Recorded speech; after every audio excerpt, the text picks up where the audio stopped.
અબુધાબીમાં પ્રથમ હિન્દુ મંદિરના ઉદ્ઘાટન માટેની તૈયારીઓ ચાલી રહી છે। વડાપ્રધાન મોદી 14મી ફેબ્રુઆરી હરિભક્તો માટે આ મંદિરને ખુલ્લું મૂકશે। 7 શિખરનું આ મંદિર અનેક રીતે વિશેષ છે। કોઈ મુસ્લિમ દેશમાં આવું ભવ્ય અને દિવ્ય મંદિર પ્રથમવાર બની રહ્યું છે। ત્યારે જો મંદિરની કેવી છે વિશેષતાઓ અને આસ્થાનું આ મંદિર આગામી દિવસોમાં કેવી રીતે સનાતનનો કરી શકે છે શંખનાદ।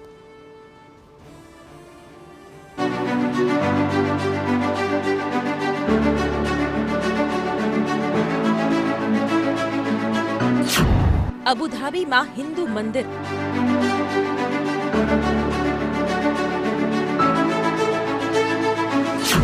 સૌથી દિવ્ય, સૌથી ભવ્ય।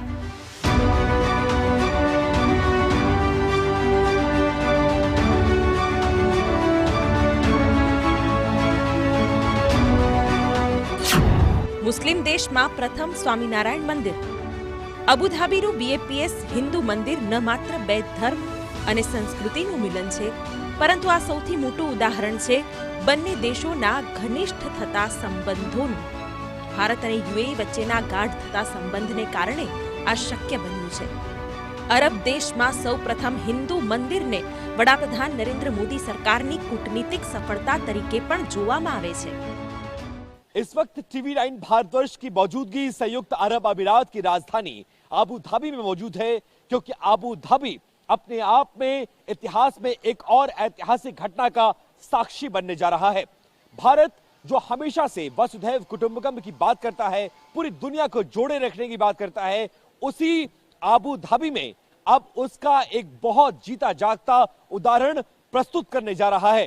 क्योंकि जहां पर इस आबू धाबी की धरती पर एक सपना देखा गया था 1997 में, 20 सालों की कड़ी तपस्या और मेहनत और प्रयासों के बाद अब वो सपना साकार हो रहा है। मतलब आबू धाबी और संयुक्त अरब अमीरात का पहला ऐसा हिंदू मंदिर जो कि बीएपीएस स्वामीनारायण हिंदू मंदिर के रूप में यहां पर स्थापित हो रहा है। इस मंदिर की बहुत ज्यादा विशेषता है। कैसे ये स्वरूप में आया, कैसे इसको बनाने का सपना देखा गया, इस मंदिर की विशेषताएं क्या है, प्रधानमंत्री नरेंद्र मोदी और आबू धाबी और संयुक्त अरब अमीरात का जो एसोसिएशन है, कैसे वो इस मंदिर को बनाने के साथ साथ कैसे काम आ रहा है, कूटनीति के मोर्चे पर नरेंद्र मोदी कैसे दुनिया में अपना लोहा मना रहे हैं और इस मंदिर के जरिए पूरी दुनिया को बांधे रखने का, यानी पूरी दुनिया एक परिवार है जिसका संदेश भारत देता आया है, वो संदेश इस मंदिर के जरिए देने की कोशिश की जा रही है। 27 એકરમાં ફેલાયેલું છે આ મંદિર, જેમાંથી 13.5 એકરમાં મંદિર પરિસર છે। 108 ફૂટ ઊંચું આ મંદિર ભારતીય સંસ્કૃતિની ઝાંખી કરાવશે। 7 શિખર અને 12 સામરણ શિખર ધરાવતા આ મંદિરને 14 ફેબ્રુઆરીએ ખુલ્લું મુકાશે। आबू धाबी की धरती पर बने इस मंदिर के शिखरों पर लहराते हुए इन झंडों को देखकर अंदाजा लगाइए कि इसको बनाने का स्वप्न कैसे देखा गया होगा। दरअसल 1997 में बीएपीएस स्वामीनारायण मंदिर के प्रमुख स्वामी जी महाराज ने इस धरती पर एक हिंदू मंदिर को बनाने का सपना देखा। 2014 तक इस सपने पर काम किया गया, लेकिन सफलता हासिल नहीं हुई। लेकिन भारत के प्रधानमंत्री के रूप में शपथ लेने के बाद प्रधानमंत्री नरेंद्र मोदी ने 2015 में यूएई यानी संयुक्त अरब अमीरात आने का फैसला किया, और ये 34 साल बाद हो रहा था कि जब भारत के कोई प्रधानमंत्री ने यूएई आने का फैसला किया था। उसके बाद इस मंदिर की जो परिकल्पना थी वो धरातल पर स्वरूप लेना शुरू हुई। 2015 में इसकी रूपरेखा रखी गई, 2017 में इसको लेकर जमीन आवंटित की गई, 2019 में शिलान्यास किया गया, और अब तकरीबन 5 साल की मेहनत के बाद ये मंदिर आबू धाबी की सरजमी पर बनकर तैयार है। બીએપીએસ હિન્દુ મંદિરમાં આવનારા ભક્તોને સનાતન હિન્દુ ધર્મનો સંપૂર્ણ પરિચય મળી રહેશે। આ મંદિરના ગર્ભગૃહમાં તમામ હિન્દુ ભગવાનની મૂર્તિ સ્થાપિત થશે। ભગવાન રામ, કૃષ્ણ, શિવ પાર્વતી, ગણેશજી, તિરુપતિ બાલાજીના દર્શન થશે। बीएपीएस स्वामीनारायण मंदिर ये पश्चिम एशिया का पहला ऐसा मंदिर है जहां पर एक साथ लगभग 10,000 लोग आ सकते हैं। ये 108 फीट ऊंचा, 262 फीट लंबा और 108 फीट चौड़ा मंदिर है। 10,000 लोगों के दर्शन के साथ साथ इसकी दिव्यता और भव्यता का भी पूरा ध्यान रखा गया है, जो साफ तौर पर इस मंदिर को देखकर आपको नजर आएगा।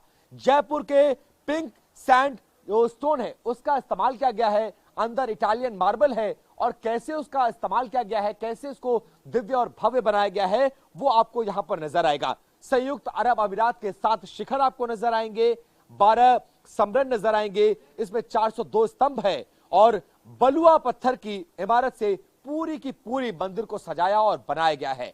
और देखिए एक एक मूर्ति को कैसे यहां पर नक्काशी के द्वारा जो कारीगरों, लगभग 2000 ऐसे कारीगर हैं जो लगातार पिछले 6 सालों से यहां पर काम कर रहे हैं और उनकी मेहनत का नतीजा आपको साफ तौर पर इन दीवारों में, इन मूर्तियों में, इन नक्काशियों में नजर आएगा। कोई भी मूर्ति रिपीट नहीं करती है, हर मूर्ति की भंगिमा अलग है, अलग डायरेक्शन में उसको बैठाया गया है।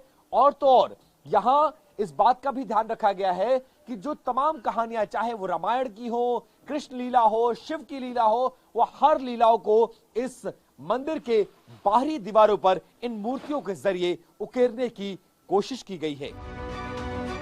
મંદિર બહારથી જેટલું આકર્ષક છે, જેટલું ભવ્ય છે, અંદર પણ એટલું જ ભવ્ય છે।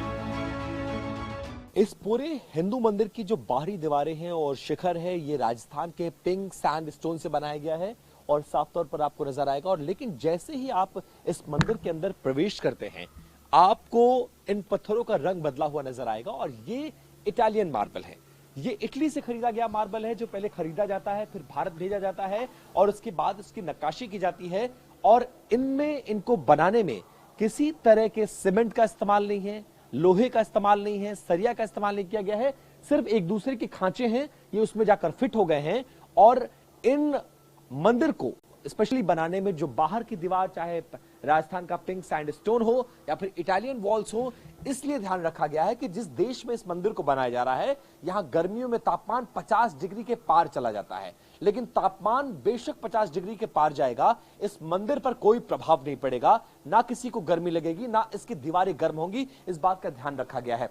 अब आप देखिए इसकी दिव्यता और भव्यता सिर्फ अब तक आपने बाहर से देखी, अब इसकी दिव्यता देखिए। आमतौर पर गणेश जी स्वागत का प्रतीक होते हैं, वो आपको पहले इसकी जो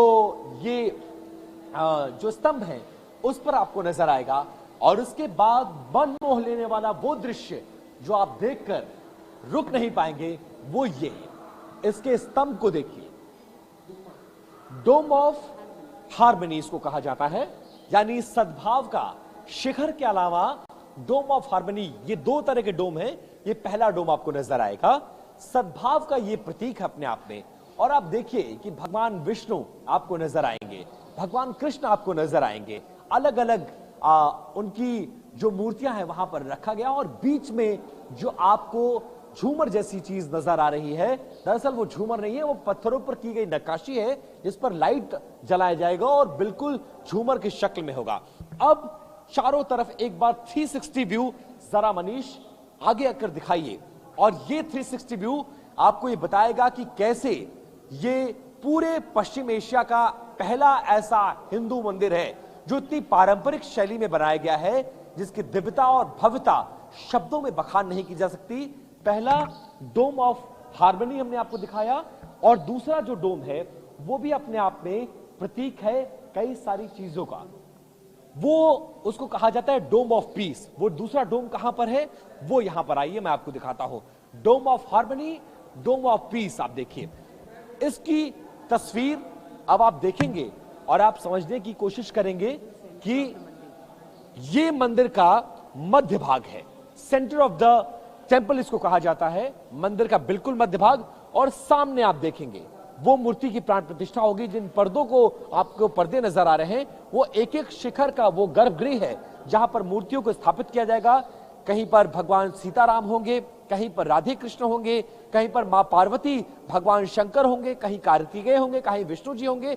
इस तरह से लगभग 11 मूर्तियों की प्राण प्रतिष्ठा होनी है। मूर्तियां आ चुकी हैं, मूर्तियों को भारत से ही मंगवाया गया है और उस विग्रह की पूजा होगी। और अब देखिए अंतिम स्वरूप कैसे दिया जा रहा है। अब आप एक देखेंगे दक्षिण से लेकर उत्तर तक और पूरब से लेकर पश्चिम तक जो भगवान हैं उनकी मूर्तियों को, ये दक्षिण के प्रतीक हैं, ये भगवान माने जाते हैं, को नजर आएगा। और बारीक नक्काशी किसे कहते हैं वो जरा आप यहां पर आपको देखेंगे।